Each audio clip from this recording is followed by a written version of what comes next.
한번 따라하실까요? 귀신이 즉시 나오니라. 이런 제목으로 말씀의 은혜를 나누기를 원합니다. CBS 방송의 한 청년이 귀신에 들렸다가 예수 믿고 치료받고 새로운 하나님의 자녀 된 것을 간증하는 것을 보게 됐습니다. 이 청년이 대학을 다닐 때였습니다. 이미 중고등학교 다닐 때부터 늘 외로웠다고 합니다. 외동아들이기도 하지만 그 부모님이 맞벌이를 하게 됩니다. 그것도 아주 밤늦게 들어오기 때문에 낮에 친구들하고 학교 갔다가 태권도 학원 갔다가 아무리 시간을 보내고 집에 와도 항상 불이 꺼져 있는 것입니다. 외롭고 늘 쓸쓸하고 유난히 외로움을 많이 탔습니다. 그래서 이거 어떡하지? 어떻게 하면 좀 이 외롭고 힘든 것을 이겨낼 수 있을까? 그러던 차제에 문득 이런 생각을 했다고 합니다. 귀신이라도 왔으면 좋겠다. 너무 외롭고 누구하고 얘기할 사람도 없고 혼자 있는 게 너무 힘들어서 자기도 모르게 무심코 귀신이라도 이때 와서 옆에 있어주면 좋겠다. 그런 얘기가 툭 튀어나왔답니다. 여러분, 말은 굉장히 위험한 것입니다.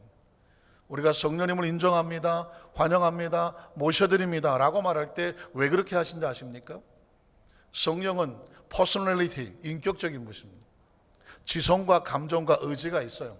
그래서 성령은 어떤 물질적인 그런 존재가 아니라 지성이 있기 때문에 우리 성령님을 인정해야 해요. 서로 피차 알고 그분이 누구인지를 안다는 거예요. 고백을 해야 됩니다. 그리고 환영합니다. 감정이 있어요. 우리가 성령님을 모셔드릴 때 환영의 마음이 있어야 됩니다. 예배에 우리가 하나님께 예배 드릴 때에 전심과 진심으로 기쁜 마음으로 드리지 않습니까? 하나님도 감정이 계시지 않겠습니까? 이 자리에 예배를 드릴 때 어떤 마음으로 나와 있는지를 하나님이 아신단 말이에요. 그래서 예배는 뭐냐? 하나님을 향한 우리의 지성, 하나님을 향한 우리의 감정이 드려지는 것이고 의지에 의해서 결단하여 이 자리에 나와 있다는 거예요. 이건 뭐냐? 하나님을 향한 예배의 행동적인 모습입니다. 마찬가지입니다. 성령이라고 하는 존재도 지성과 감정과 의지가 있습니다. 그래서 성령님을 인정합니다. 그리고 성령님을 환영합니다. 성령 우리의 삶 속에 모셔드립니다. 액션이죠. 행동이란 말입니다. 그래서 성령은 바로 우리가 그런 고백을 할 때 성령께서 우리 가운데 오시죠. 마찬가지입니다. 귀신도 지성과 감정과 의지를 가지고 있습니다. 귀신같이 안다고 말하지 않습니다. 사람의 능력을 초월해서 알 때 귀신같이 안 해. 귀신도 지성이 있습니다. 무엇을 하는지 알고 있단 말입니다. 귀신도 감정이 있습니다. 아까 그 청년이 너무 힘들은데 외로운데 누구 나하고 친구 될 사람도 없고 귀신이라도 왔으면 좋겠다. 감정이거든요. 귀신은요 오라 그러면 옵니다. 귀신을 자꾸 귀신이 좋아하는 행동을 하고 좋아하는 말을 하고 귀신과 가까이 지내려고 하고 귀신을 자꾸 삶 속에 끌어들이는 그런 어떤 액션을 하고 말을 하면 귀신은 옵니다. 마찬가지로 그리고 그는 귀신이 왔으면 좋겠다 하는 얘기를 자꾸 상상하며 귀신 있는 모습을 바라보게 됩니다. 그런데 실제적으로 얼마 있다가요 갑자기 창문이 열리더라고요. 누가 연 것도 아니에요. 그냥 창문이 열립니다. 벽에 있던 달력 같은 게 툭툭 떨어지기 시작하고 그림이 떨어지기 시작합니다. 심지어 TV가 켜집니다. 혼자 있는데 갑자기 TV가 켜집니다. 리모컨을 잘못 누른 것도 아닙니다. TV를 보는데 갑자기 TV가 나갑니다. 이런 초자연적인 현상들이 벌어지기 시작을 합니다. 갑자기 불이 꺼져 나가기도 하고 무슨 생각이 들겠습니까? 귀신이라는 생각이 듭니다. 초자연적이니까. 그러면 보통 사람들은 사실 두려워해야 되잖아요. 그런데 이 청년은 평소 귀신이 왔으면 좋겠다고 생각을 했습니다. 너무 외롭고 혼자 있는 게 싫은데 귀신이 왔으면 좋겠다. 근데 그런 현상이 벌어지는데 두렵지가 않더래요. 왔구나. 귀신이 왔구나. 너무 좋더랍니다. 왜? 내가 혼자가 아니라는 것이죠. 이 공간에 혼자 있지 않다. 그거 하나만이라도 귀신이든 뭐든 상관이 없더래요. 심지어 침대에 누웠는데 옆에 누워있는 게 느껴지더랍니다. 참, 본인의 간증을 하는 거예요. 그러니까 그 이후로 외롭지가 않았습니다. 왜냐하면 늘 학교 갔다 와서 밤늦게 오더라도 그 귀신이 항상 자기와 같이 있다는 것을 느끼게 만들었다는 거예요. 그런데 그런 귀신이 자기 삶 속에 들어와는 것을 느낀 이후에 어떤 현상이 벌어지냐면, 자기 친구들하고 이렇게 얘기를 하다 보면 친구가 지금 무슨 말을 하려고 하는지를 알겠더라는 것입니다. 친구 속에 있는 생각과 뭐라고 말하려고 하는 그 말에까지 알게 되더라고요. 그래서 얘 대화를 하다가, 야, 너 지금 무슨 말 하려고 하지? 깜짝 놀란다면서. 너 지금 이런 생각했지? 깜짝 놀랄 수밖에 없지 않습니까? 그러니까 친구들이 맨 처음엔 굉장히 신기하게 생각을 합니다. 야, 저는 말이야, 내 생각을 다 알아. 너도 한번 시험해봐. 너도 한번 시험해봐. 처음에는 신기해서 친구들이 많이 있었는데 한 1, 2년 지나다가 보니까 저 자식 저거 미친놈이야, 저거 귀신 들린 놈인가 봐. 그러다가 보니까 친구가 다 떨어져 나갑니다. 이상하게 손가락질 당하니까 학교를 다닐 수가 없습니다. 그래서 학교를 중퇴하고 대학을 중퇴하고 집에서 한 2년 가까이를 완전히 그냥 폐인으로 살았답니다. 게임에 중독에 빠지고, 그리고 그냥 머리를 안 깎았대요. 남자가 머리가 어깨까지 내려왔답니다. 그 집구석에 처박혀서 이러고 있으면 늘 그냥 귀신하고 사는 거예요.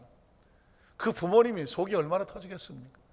견디다 못해 그 부모님이 이 아들 몰래, 청년 몰래 의무경찰에 지원을 합니다.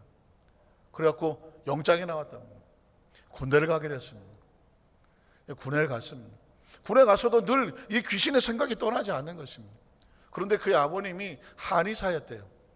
그래서 너 군대에 있는 동안에 혹시 끝나고 공부하라고 한의사 책을 잔뜩 보내줬는데 그 중에 사주궁합, 그 책이 하나 들어왔다는 거예요. 그 다른 데는 관심이 없고 그 사주 팔자 보는 그 책을 읽기 시작했는데 불과 일주일도 안 돼 다 읽어버렸습니다. 읽고 나서 보니까 기초더랍니다. 기초.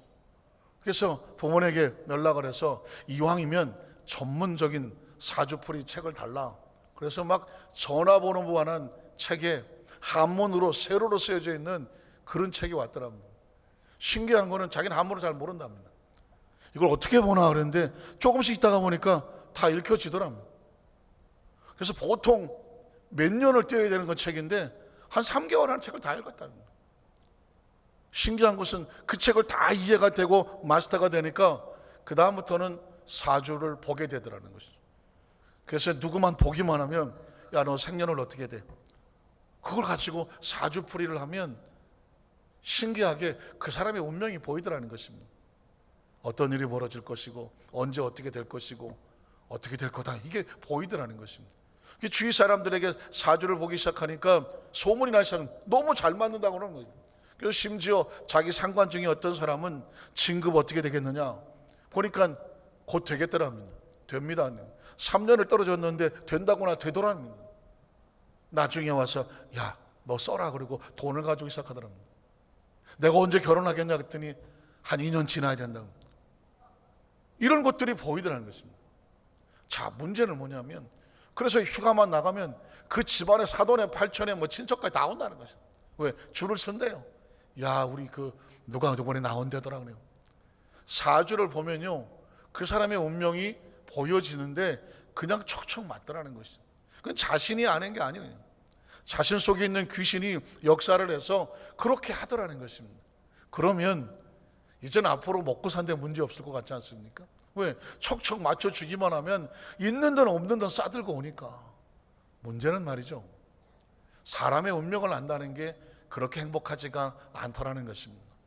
어떤 사람은 곧 죽을 것 같고, 어떤 집은 무슨 소위 말하는 삼재가 들어서 곧 망할 것 같고, 어떤 사람은 죽으작자 이건 죽을 때까지 안 되는 것도 보이고, 이런저런 것들이 보이니까 어떤 회의가 다가오냐면 사람의 운명이 보이기는 하나 바꿀 능력이 없다는 것입니다.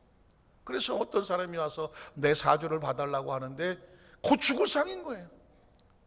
그냥 그걸 보면은 이걸 뭐라고 말해줄 수는 없으니까 그냥 돌려서 얘기는 하지만, 그러다가 보니까 자꾸 삶의 회의가 다가오는 거예요. 회의가 다가오고 자기 자신이 무서워지기 시작을 하고 인생에 대한 희망이 없어지고 귀신이 와서 그 짓을 하게 만들기는 하지만 정작 자기는 점점 두려워지기를 시작하더라는 것입니다.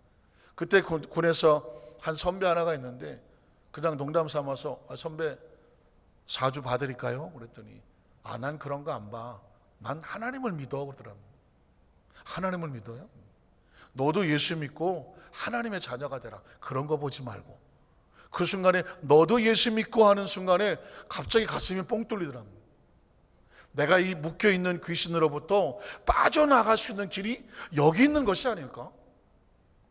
그러면서 그 다음 주에 그 선배를 따라서 춘천에 있는 한 교회를 가게 됐다는 것입니다. 신기한 것은 사주팔자를 보고 귀신하고 늘 몇 년 동안을 그러고 다녔는데 예배에 참석했는데 그렇게 평안할 수가 없더래. 그렇게 머리가 맑아질 수가 없고 그동안 불안하고 초조하고 막 어떤 삶의 희망을 잃었던 것들로부터 거기서부터 완전히 자유해지는 그런 희망을 얻게 되더라는 것입니다. 그리고 집에 와서 잠을 잤는데 그러나 정작 꿈속에는 그 귀신이 와서 얼마나 자기를 죽이려고 덤벼드는지 계속 가위에 눌리고 악몽을 꾸는데 그때 생각나는 것이 예수님의 이름이라는 거죠. 예수님의 이름. 그 이후로부터 그는 싸우기 시작합니다. 나는 네가 싫다. 나는 너와 함께 다시 이 짓 하고 싶지 않다. 나는 새로운 삶을 살고 싶다. 예수 이름으로 명령하노니 약한 귀신아 떠나가라. 떠나가라. 계속해서 치열한 전쟁을 하고 계속 예배에 참석을 하고 계속 기도를 하고 하는 가운데 한 달쯤 지났을까요? 갑자기 귀신이 뻥 하면서 그 속에서 터져나간 듯이 튀어나가는 걸 느껴지고 나서 그 이후로부터는 마음속에 공포와 두려움과 그리고 허무함과 이 모든 절망감이 사라지고 이미 귀신을 겪어봤던 사람이라 하나님이 정확히 살아계심을 믿고 얼마나 열심히 신앙생활을 열심히 하고 잃어버린 영혼들을 찾아내면서 진짜 그 교회 기둥 같은 청년이 돼서 CBS라고 하는 크리스천 방송에 나와서 간증을 하게 되더라는 거예요. 여러분, 어떤 사람은 말하기를 귀신이 어딨냐. 제가 지난 주일에 어떤 모스님이 귀신이 있다고 생각하는 사람이 있는 것이고 없다고 생각하는 사람은 없는 거다. 왜 없는 귀신은 있다고 말하느냐 하면서 비아냥거리는 것을 제가 말씀드리지 않았습니다. 여러분, 세상 사람들은 귀신이 없다고 말하고 싶기도 하고 없다고 믿고 싶기도 하고 20세기 21세기 달나라 화성은 로켓가 날아가는 거 무슨 귀신이 있느냐 하지만 성경은 말하기를 정확한 귀신의 실체에 대해서 밝혀내고 있고 우리가 치열하게 싸워서 쫓아버려야 될 영적인 원수라고 말하고 있습니다. 에베소 6장 10절로 13절에 보면 이렇게 말합니다. 끝으로 너희가 주 안에서와 그 힘의 능력으로 어떻게 지고 강건해져야 됩니다. 강건해야 될 이유가 뭘까요? 전사하기 때문에 싸워야 되기 때문입니다. 강건하여 지고 마귀의 관계라고 말하지 않습니까? 마귀라고 하는 것은 그 타락한 천사를 이끌고 하나님 나라를 대적하는 영적인 악한 영들을 말합니다. 마귀의 관계를 능히 대적하기 위하여 하나님의 전신갑주를 입어라. 우리의 씨름, 성경은 씨름이라고 말하죠. 이 당시 성경을 한국말로 번역할 당시에 아마 어떤 레슬링 없고 어떤 그런 격투기 이런 게 없었던 것 같아요. 그러니까 기껏해야 어떤 힘 겨루는 것은 씨름 정도로 번역된 것 같습니다. 마치 야곱이 약복강에서 주의 사자와 씨름할 때는 씨름이라는 단어가 나오지 않습니까? 영어 성경에 보면 레슬링이라고 나옵니다. 레슬링이라고 하는 것은 이종 격투기도 될 수 있겠고 옛날에는 막 여러 가지 기술을 통해서 싸우는 건 아니겠습니까? 마찬가지입니다.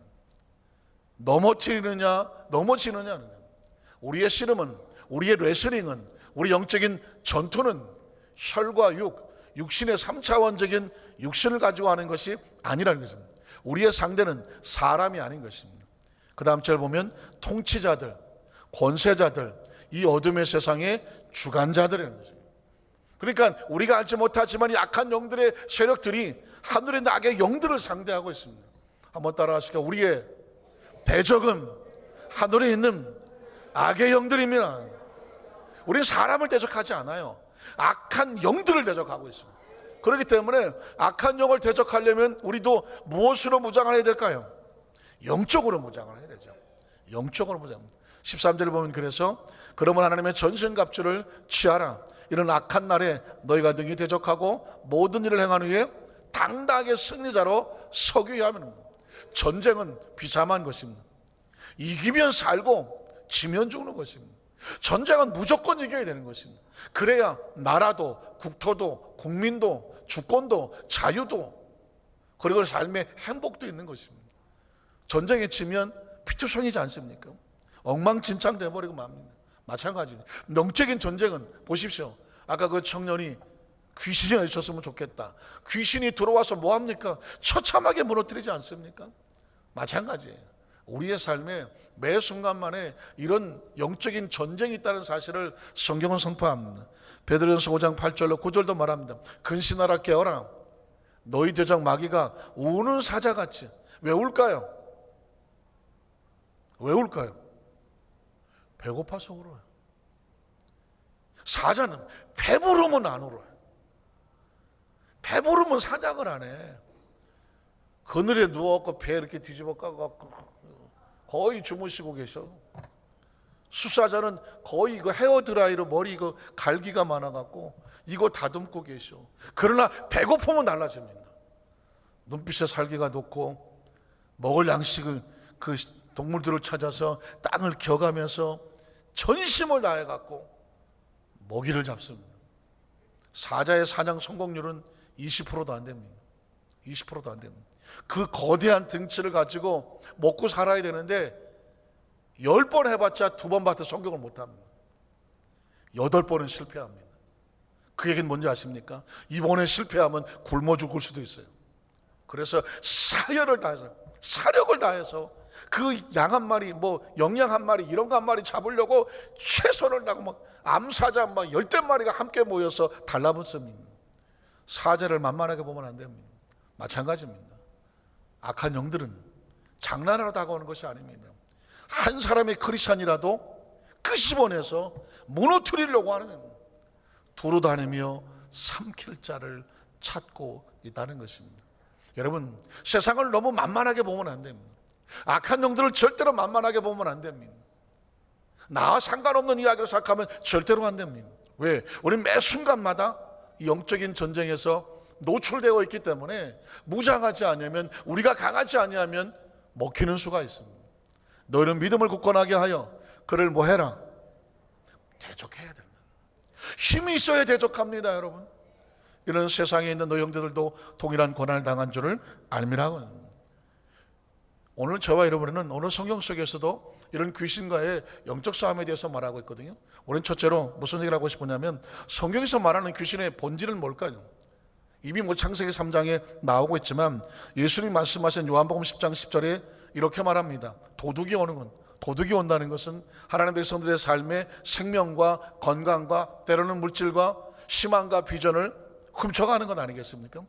도둑이 오는 것은 도둑질하고 죽이고 멸망시키려는 것입니다. 양들에게 도둑은 죽음의 사자와 같습니다. 그런데 내가 온 것은, 예수님이 오신 것은 뭐 때문에 오셨나요? 양으로 생명을 얻게 하고 더 풍성히 얻게 하려는 것이죠. 여러분, 아까 그 청년이 무슨 실수를 했나요? 귀신이라도 옆에 있으면 좋겠다. 그 귀신이 와서 무슨 짓을 하는지를 생각을 못했습니다. 당장 외로우니까, 내 옆에 귀신이라도 좋으니까 이 외롭지 않으면 좋겠다. 그러나 그 귀신이 들어와서 뭘 할지를 몰랐다는 거예요. 귀신은 오면 외롭지 않게 할지는 모르겠으나 가지고 있는 생명을 도둑질하는 존재입니다. 여러분, 창세기 3장에 보면 하와를 찾아온 뱀이 있었습니다. 뱀은 아주 간교하고 죄롭다고 말했습니다. 그런데 하와가 뱀과 아주 스스럼 없이 대화를 한 것을 보면 오랜 관계가 있었다는 걸 알 수가 있겠죠. 오랜 친밀한 관계, 스스럼 없이 대화할 수 있는 이야기, 그가 무슨 얘기를 하더라도 뭐 의심 없이 받아들이는 그런 관계라는 사실을 알게 됩니다. 그 뱀은 아주 천연덕스럽게 이렇게 말합니다. 하나님이 정말 이 동산에 있는 나무 모든 실과를 먹지 말라고 하더냐? 아주 자연스러운 질문 같지만 하와의 머릿속을 흔들어 놓고 있습니다. 아닌데? 다 먹으러도 괜찮다고 그랬는데? 동산 중앙에 있는 선악을 하는 나무 실과만 먹지 말라고 했는데 하와에게 이 생각이 어떤 혼란을 가지기 시작하지 않습니까? 그러자 뭐라고 말합니까? 너 먹어도 죽지 않는다라고 말합니다. 아시는 것처럼. 이유가 뭐예요? 그것을 먹고 나면 하나님처럼 눈이 밝아지게 되는데, 하나님이 네 눈이 밝아져서 선악을 알게 하는데 굳이 하나님 찾아갈 필요 없어. 네가 하나님처럼 될 수 있어. 이 이야기를 뱀이 했다는 것입니다.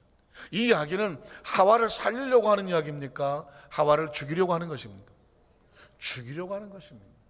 그런데 하와가 선악과를 따먹었다는 얘기는 하와는 어떻게 받아들인 것입니까? 이 뱀이 자기를 위해서 하는 거라고 생각을 했겠죠. 이게 바로 귀신입니다. 귀신은 그런 거예요. 우리의 삶에 다가와서 아주 천연덕스럽게 대화를 나누지만 알고 보면 우리를 뭐 하려고 할까요? 도적질하고 죽이고 멸망시키려고 하는 것입니다. 우리는 여기서 아주 중요한 원칙을 알아야 되겠는데, 귀신은 과연 그러면 어떤 모습으로 오냐는 것입니다. 귀신은 어떤 모습으로 옵니까? 우리의 삶에 하나님을 대적하게 하거나 하나님의 일을 하지 못하게 하거나 하나님 일을부터 게으르게 하는 그 배후에는 귀신이 있습니다. 그걸 아셔야 돼요. 왜요? 귀신이 제일 싫어하는 게 뭔지 아십니까? 수도 없어. 뭘 싫어할까요? 우리 상록교구 헌신예배를 싫어해. 헌신예배 싫어하죠. 야, 너를 위해서 써야지. 네 몸을 위해 하나님을 위해서 쓰려고 하는 거지. 예배를 싫어합니다. 왜? 귀신이 자기에게 와서 자기 밑에 통제를 받아야 되는데 하나님 앞에 예배를 한단 말이죠. 그러다 보니 예배 안에 찬송을 싫어하고, 찬송을 부르면 귀신이 도망가 버립니다. 아주 듣기 싫어 도망갑니다. 기도 좋아하겠습니까? 싫어하겠습니까? 아주 그냥 진절머리를 합니다. 귀신은 기도에 이런 류가 나가지 않는다. 기도하면 듣기 싫다고 도망가 버립니다. 여러분이 예물을 드리는 거 귀신이 좋아할까요? 싫어할까요? 싫어합니다. 왜? 그 예물은 하나님의 축복의 약속이 있거든요. 왜 축복을 받아? 축복받지 말고 그지같이 살아야지. 그래야 귀신이 좋아하지. 자기도 그지인데. 귀신은 자기처럼 그 영혼이 하나님부터 단절돼서 지옥에 끌고 가려고 하는 게 귀신이에요. 물귀신 하지 않습니까? 물귀신은 뭐예요? 자기도 빠졌으니까 너도 빠지라고 끄집어 당기는 걸 물귀신 작전이라고 말하지 않습니까? 하나님을 기쁘시게 하는 거를 귀신은 다 싫어한단 말입니다.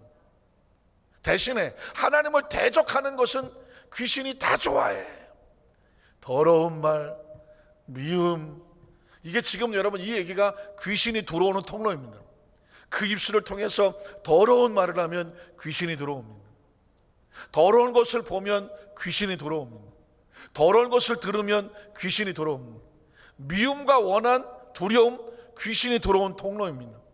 분노와 살이 바로 귀신이 들어옵니다. 옛날에 뭐 분신사바 귀신이 오라고 중고등학교 애들이 볼펜 놓고 귀신을 모셔드리는 장난했다고 합니다. 그러다가 막 볼펜이 움직이면 오셨나요? 귀신이 오면 볼펜이 움직인답니다. 그 볼펜이 또 글씨를 쓴다네. 또 그걸 가지고 또 뭘 어떻게 한다네. 우리는 안 해봐서 잘 모르겠지만 해봤다. 무서운 겁니다, 여러분. 귀신은요 절대 장난의 대상이 아닙니다. 그렇게 들어오면 그 삶을 무너뜨려버리고 말아요. 무너뜨리고 맙니다. 제가 그 전에 한번 말씀드렸지만 교구장을 할 때 서대문에서 어떤 성도에 다급하게 전화가 왔어요. 목사님, 우리 딸이 자기 방에 못 들어간대요. 왜 그러냐? 그 책상에 귀신이 앉아있대. 딸이 국민학교 3학년, 초등학교 3학년 정도 되는데 얘가 엄마 나 방에 못 들어가요. 왜 그랬더니 자기 책상에 귀신이 앉아있대요. 엄마가 보면 안 보여. 딸의 눈에는 보여요. 그때 아마 그분이 구역장인가 그랬던 것 같은데요. 그 목사님, 우리 딸이 지금 이러고 있는데 신방을 좀 와주세요. 그래서 오후에 신방을 갔습니다. 딱 들어갈 때 벌써 귀신 이야기를 들으면 영적인 진단을 해야 되지 않습니까? 그 집안에 들어가기 전에 그 앞에 차가 있더라고요. 그 구역장님 차인 것 같았어요. 차 안을 들여다봤어요. 그랬더니 어린아이들이 읽는 책이 있더라고요. 아니나 다를까 책이 이렇게 뒤에 이렇게 있는데 보니까 내 친구 귀신 뭐 또리 뭐 이런 귀신에 대한 그 전집 있잖아요, 전집. 근데 아이들에게 아주 재밌게 만든 귀신에 관한 책이에요. 이 아이가 보는 책이 그런 책이었어. 얘는 그 책을 읽고 있었어. 들어가서 예배를 드리려고 딱 앉았더니 꽃딸이 앉아있고 구역장이 앉아있는데, 보니까 구역자님은 혹시 여러분 가운데 그런 티 입었는지 몰라. 예전에 한창 유행하던 티 같은데 여자들 티를 입었는데 여기에 표범 대가리가 이따치만한 거 보신 분 계세요? 보신 분? 보신 분 있죠? 아니 구역장 예배를 드리려고 딱 봤는데 이 여기가 이 배서부터 이 앞판이 표범 대가리가 이런 게 저를 쳐다보고 있는 거예요. 이 구역장 얼굴이 보여야 되는데 자꾸 표범 대가리가 보이는 거예요. 벌써 딱 분위기가 그런 거예요. 그리고 그 딸 데리고, 야, 네 방이 어디야? 그랬더니 저쪽 방이라고 가서 보니 저기 귀신이 저기 앉아 있었냐? 네, 저기 앉아 있어요. 내가 한번 들어가 볼게. 들어가 봤더니 그 아이의 책상에 전집이 다 전부 뭐 귀신, 요괴, 뭐 도깨비 그런 책이야. 아마 한창 그때 그런 전집들이 한꺼번에 사다가 꽂아놓은 것 같은데 얘가 그 책을 봤대요. 제가 그랬죠. 너 네 눈에 보이는 귀신이 이 책에 나오는 애, 그치, 책에 나오지? 그랬더니 책에 나온대. 이 책에 빠져서 책을 읽다가 보니까 어느 날 그 책에서 본 그 귀신이 바깥에 나돌아다녀. 그 자기 책상에 앉아 있어. 일로 오래. 친구하자고. 얘가 놀래갔거든요. 제가 그랬죠. 집사님, 티부터 갈아입으세요. 티부터. 귀신은요 형상에 들어옵니다. 예전에 최잘 목사님 계실 때에 그 집안에 인형 치우라고 막 난리를 쳤습니다. 요즘은 인형에 대해서 얘기는 안 하지만 예전에 최잘 목사님은요 아주 민감했습니다. 집안에 인형 치워라, 인형 다 치우라고 말했어요. 왜냐하면 귀신이 인형 속에 들어가니까. 그리고 그림 치우라고. 혹시 예전에 달력에는 보면은요 뭐 그 주류에서 나온 달력에 보면 거의 여자들이 비키니 아니면 뭐 거의 막 그런 벌거벗은 그림들이 많이 붙어 있었어. 그거 다 치우라고 그랬었어요. 귀신은 형상에 들어가거나 그림에 들어갑니다. 그림에 들어갑니다. 왜 그러냐면 귀신은 지성과 감정과 의지를 가지고 있으나 뭐가 없어요? 몸뚱아리가 없어요. 몸뚱아리가 없어서 이 귀신은 몸속에 들어가서 그 몸을 가장을 해갖고 어떤 자기 영향력을 미치려고 해요. 그리고 책 속에 있는 귀신은 상상을 통해서 그 사람의 생각 속에 들어와서 그 아이를 통제하려고 하는 것입니다. 최자실 목사님이 그렇게 하시는 이유가 있어요. 프랑스에 가면, 프랑스는 귀신 천지입니다. 프랑스 갔다 오신 분 계십니까? 프랑스에 갔다 오신 분 계세요? 예. 프랑스에 유학을 갔다가 귀신 들려온 자매를 제가 옛날 조 목사님 비서실에 있을 때 상담한 적이 있습니다. 거기는 성적으로 얼마나 문란한지 얘가 대학을 갔다가 충격을 받았어. 아주 조심스럽지만 대학 캠퍼스에 남자 여자애들이 그냥 잔디밭에 뒹굴러 버려. 그냥 제가 애둘러서 뒹굴른다고 얘기를 할게요. 근데 여기저기서 그냥 뒹굴러 다녀. 근데 그거를 아무도 뭐라 그러지 않아. 그냥 자연스러워. 성적인 관계가 아주 문란하게 짝이 없고 그걸 예술이라고 생각을 해요. 이 아이가 충격을 받았어. 눈에 보이는 것들이 다 그런 거예요. 거기에 뭐가 들어왔냐면 귀신이 들어왔습니다. 뭐 프랑스에 대해서 제가 원수는 아니지만 불란서에 가서 미쳐서 들어온 사람 많습니다. 왜냐하면 그만큼 나라 전체가 귀신이 많아요. 뭐 일본도 두루 말할 수 없겠지만. 그래서 잘못 들어가면 그냥 잘못 보고 잘못 생각하면 귀신하게 잡힙니다. 최재수 목사님도 한 집에 가서 귀신 들린 집을 갔습니다. 예배를 드리는데 귀신이 역사를 해. 귀신을 쫓아내는데 그 귀신이 나갔어.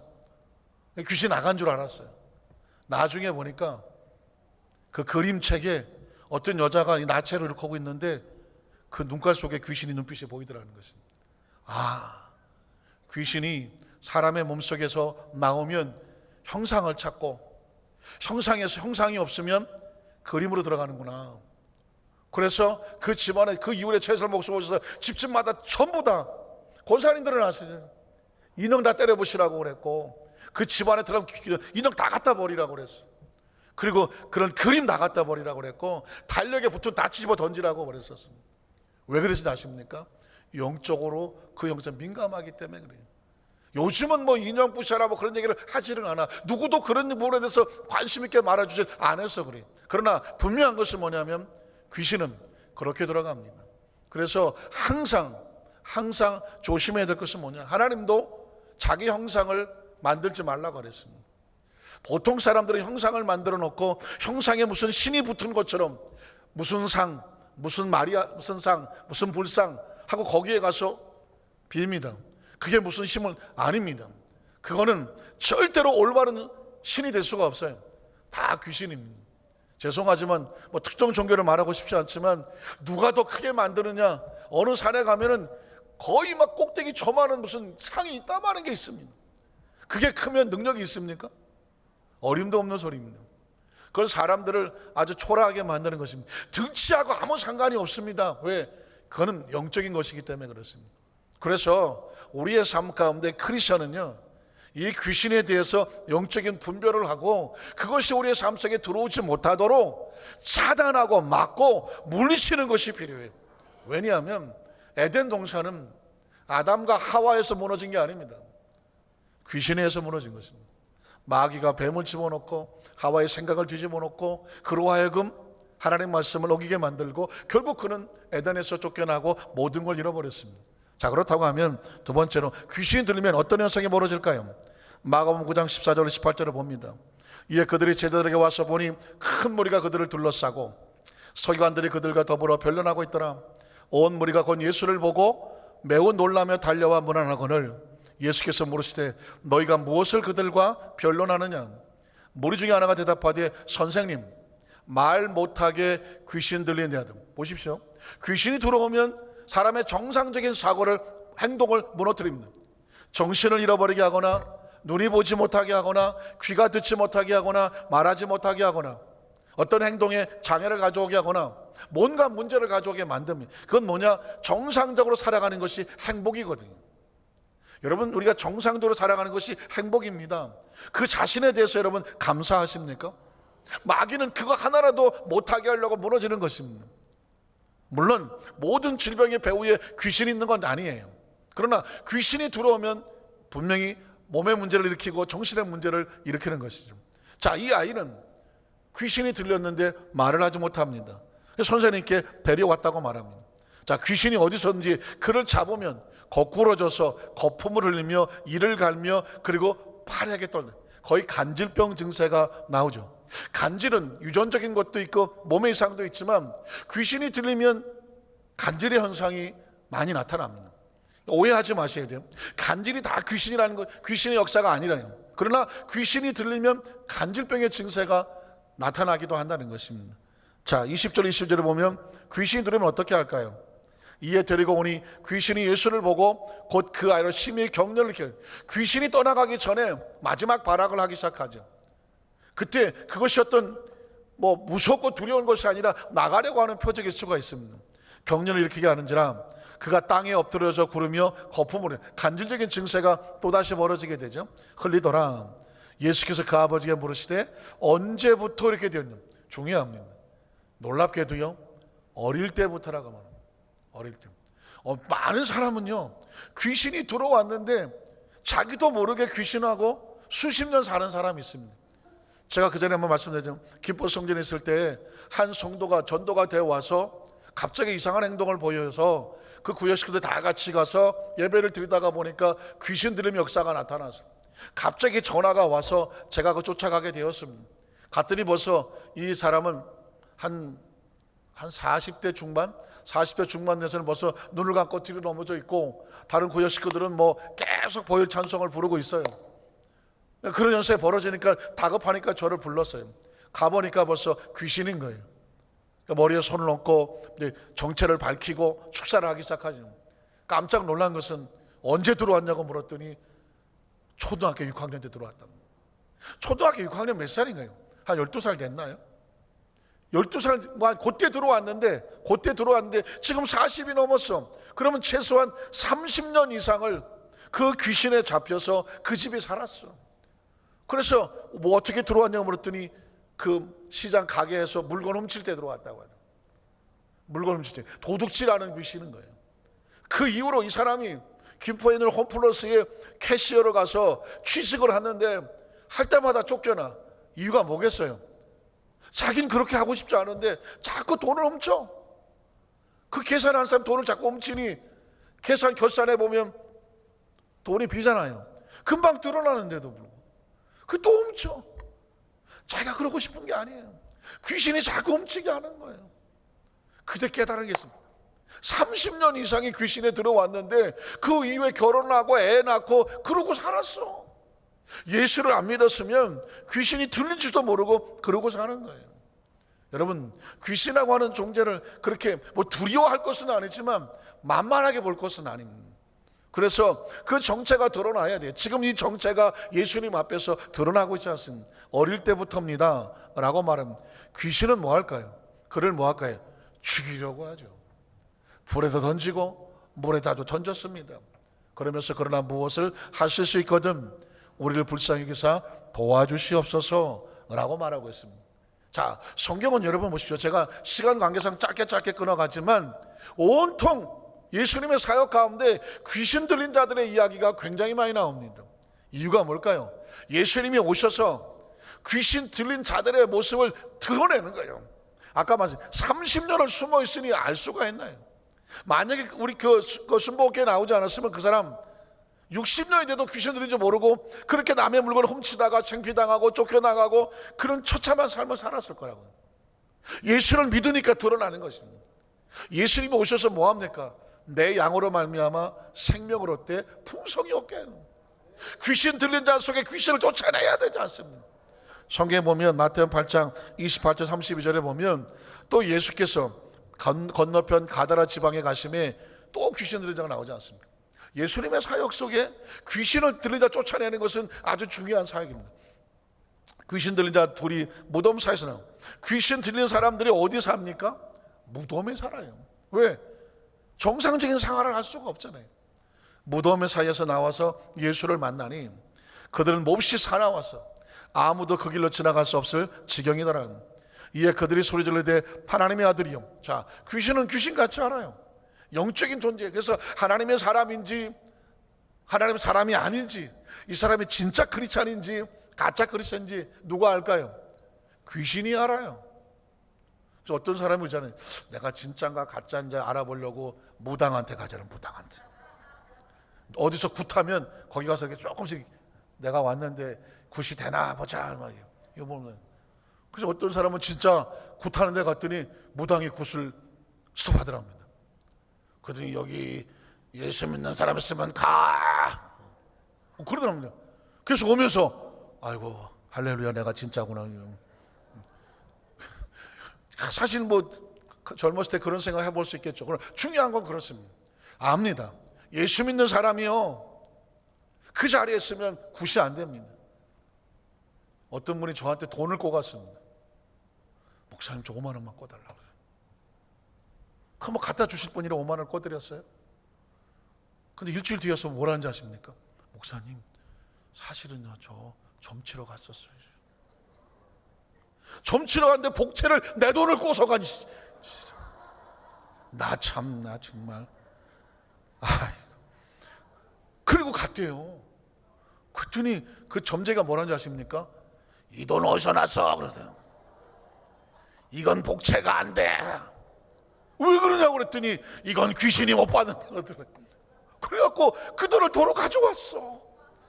나 그분이 얼마나 고맙고 감사하든지. 이게 가짜 점쟁이였으면요 낼름 먹고 치웠어 그거. 근데 신내리는 점쟁이였나 봐.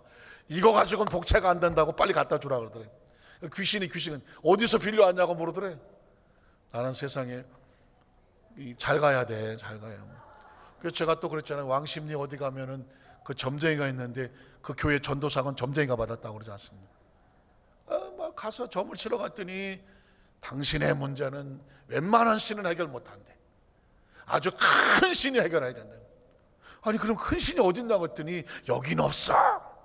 어디 있더니 저 건너편에 가면 교회에 가라고 그러대요. 거기 가면 큰 신이 있다고 그러대요. 그리고 그놈의 교회는 그 뭐지? 전도상을 그 점쟁이가 다 받아갖고 그 양말이 다 보냈는데 글로 주여 우리 앞에도 하나 있게 하여 주시옵소서. 진짜 정말 정말 그 교회 성도들이 전도를 안 하나 봐. 오죽하면 점쟁이가 전도를 해갖고 전도상을 받고, 그래서 그 점쟁이하고 목사님이 골목에서 만났다지 않습니까? 지나가는데 누가 자꾸 쳐다보더래요. 왜? 자기는 몰라서 동네 사람인가 안녕하세요 그러고 지나갔더니 그랬더니 그분이 뒤돌아서면서 목사님이시죠? 그래서 예 저를 아시나 했더니 저 요 앞에 사는 점쟁이입니다. 깜짝 놀라서 어떻게 하냐고. 우리 같은 업종에 종사하시는데 악수나 하고 지나가자고 하더니 같은 업종에 종사하시는, 만든 얘기죠. 이건 3차원이 아닌 4차원이. 그분을 보니까는 이게 점쟁이라 그냥 모른 척하고 가긴 가야 되는데 워낙 전도를 많이 하시니까 그냥 고맙다고 악수를 해야 되는지 막 그 얘기를 듣고 제가 웃어야 될지 울어야 될지 모르겠어요. 그래 여러분, 그렇습니다. 실제적으로요, 우리가 알던 모르던 귀신의 역사는 아주, 제가 김포성전에 있을 때는 새벽 예배에 점쟁이가 나오더라고. 점쟁이가 나와. 매주 새벽 예배 나와서 왜 그러냐 그랬더니 내가 더는 이 귀신에게 잡혀서 못 살게 해서갖고 하나님이 좀 살려달라고 새벽 예배를 나온다는 거예요. 참 요즘은요 누가 나올지는 아무도 몰라. 왜 그런지 아십니까? 귀신에 잡혀서 마지막 결말은 너무 처참해. 무당들이요 불쌍합니다. 그다음 그 얘기 듣고 전 무당 욕 안 합니다. 무당도 마지못해서 그 짓을 하는 거예요. 귀신에게 들려서 작두를 타고 점을 치고 하곤 하지만 귀신이 떠나고 나면 소주가 박스채 있어. 그 집에 소주가 박스채로 있다니. 한 대병을 드시고 정신을 잃어야 잠이 자. 남편은 작두 탄다고 무서워서 도망가 버리고, 작두 타는 여자하고 살겠어요? 남편은 진작 도망가고, 자기가 이 신이 자기 자식에게 올까봐 자식은 일찌감치 멀리 저 강원도 어디로 피신시켜버려요. 제발 너는 이렇게 하고 살지 말아라. 귀신 혹시 자식에게 해코지 할까봐 멀리 보내요. 자기는 틈만 나면 도망가려고. 그리고 방으로 해만 넘어가면 울어. 여러분 불쌍합니다. 마지막 세 번째로 예수 그리스도의 이름으로 쫓겨나가는 귀신들의 삶. 그래서 성경을 가만히 이렇게 보면 예수님의 이름으로 귀신 쫓아내는 이야기가 아주 두글두글해. 왜 성경이 이런 얘기를 채워주십니까? 너희도 귀신을 쫓아내라는 거예요. 너의 삶 속에 벌어지는 이 악한 영들을 쫓아내야, 예수님처럼 하나님의 성령의 능력을 입으면서 귀신을 쫓아내야 가정이 평안하고 사업이 평안하고 하나님의 나라가 너희 가운데 임하였느니라. 그 영적인 비밀과 능력은 예수님의 이름이 아니면 안 되는 거예요. 그 책임이 저와 여러분에게 있습니다. 마태복음 4장 8절로 11절을 보겠습니다. 성경 구절이 너무 많아서 제가 그냥 핵심만 얘기할게요. 기억하지 않습니까? 예수님께서 성령으로 40일 금식한 다음에 성령이 끌려서 마귀의 시험을 받으러 갔을 때에 3번이나 마귀가 시험하지 않습니다. 그때마다 예수 하셨던 말씀이 뭘까요? 기록되었으되 사탄아 물러가라. 사탄아 물러가라. 그랬더니 사탄이 떨어져 나가고 하나님의 천사가 와서 수종 떨더라. 마태복음 8장 16절로 17절 보겠습니다. 8장 16절로 17절. 저물매 사람들이 귀신 들린 자를 많이 데리고, 예수님 당시에도 귀신 들린 사람이 너무 많았어요. 예수께 데리고 왔습니다. 그랬더니 어떻게 합니까? 예수께서 말씀으로 귀신들을 쫓아내시고, 말씀은 하나님 나라의 정보입니다. 능력입니다. 권세입니다. 하나님의 나라가 들어와야, 권위가 들어와야 귀신도 파워거든요. 귀신이 나갑니다. 병도 파워예요. 병이 들어오니까 꼼짝 못 하잖아요. 파워 싸움을 하는 거예요. 능력 싸움을 하는 거예요. 병이 들어오면 우리 몸이 감당을 못하니까 무너지는 거잖아요. 그때 하나님의 말씀으로 귀신들을 쫓아내시고, 병든 자도 뭘로 고치더라? 말씀으로 고치는 거죠. 하나님의 말씀으로 귀신들을 쫓아내시고 병든 자들을 다 고치시더라. 이유가 뭔지 아십니까? 이미 구약시대 선자를 통해서 그렇게 될 거라고 예언하셨어요. 우리 연약한 것 친히 담당하시고 병을 짊어졌다함을 이루려 하심이더라. 마태복음 10장만 1절만 읽고 마치겠습니다. 예수께서 그 12제자를 부르셨고 제일 먼저 하신 게 뭐예요? 더러운 귀신을 쫓아내면. 더러운 귀신을 쫓아내며, 그리고 모든 병과 모든 약한 것을 고치는 뭘 주더라? 권세와 능력이에요. 파워예요. 말씀을 정리합니다. 오늘 성경 본문에도 사람은 달라요. 바울이에요. 바울. 시대도 달라요. 초대교회예요. 그러나 내용은 같아. 누구의 이름으로? 점치는 한 요정 속에 붙어있는 귀신을 쫓아낼 때에 바울이 예수 그리스도의 이름으로 명령하노니 이 점치는 귀신아 나가라 말했어요. 그랬더니 즉시로 그 귀신이 속에서 빠져나오더라고 말하는 것입니다. 그럼 어떻게 될까요? 새로워지는 것이죠. 새로운 세대, 새로운 자유가 임하는 것입니다. 한번 따라 하실까요? New Generation. 새로운 세대. 새로운 세대. 앞으로 제가 여러분에게 끊임없이 선포할 단어가 뭐냐면 새로운 세대. 한번 따라 새로운 세대. 예수님 이전에는 그냥 귀신에 들려 살았어. 예수님 당시에 수많은 사람이 귀신들 데리고 왔잖아요. 그런데 예수님 이후에 이제 귀신은 쫓겨 나가는 세대가 왔어. 새로운 권세가 나타났어. 새로운 능력이 나타났어. 그리고 그 예수 이름으로 나타나던 그 역사가 이제는 제자들에게 나타났어. 모든 병과 연약한 고치고 귀신을 쫓아내는 권세를 주었어. 그리고 예수님께서는 승천하시면서 제자들에게 너희가 내 이름으로, 너희도 내 이름으로 귀신을 쫓아내고, 새로운 세대. 우리는 귀신에 잡히는 세대가 아니라 쫓아내는 세대, 권세가 있는 세대예요. 능력 있는 세대예요. 앞으로 저와 의식과 사고 속에 우리는 새로운 세대, 능력의 세대, 권능의 세대, 예수 이름을 무장한 세대 속에 살고 있습니다. 우리는 귀신을 두려워하지 않습니다. 귀신은 우리의 밥입니다. 오늘 저와 여러분 삶 현장 가운데 그래서 우리는 새로운 세대, 예수 이름의 권세와 능력 있는 세대, 귀신에게 묶이는 세대가 아니라 쫓아내는 세대. 그 영적인 존재감과 자존감과 정체성을 가지고 오늘도 기도할 때 마음속에 어떤 문제가 가슴에 다가오거든 그냥 적당한 위로, 적당한 상담으로 아유 그렇지 뭐 그럴 수도 있지 아니에요. 쫓아낼 건 쫓아내고 담대히 무장할 것은 무장을 해서 항상 우리 안에 영적 승리자의 이 담대함이 함께 하시기를 주님의 이름으로 축원합니다.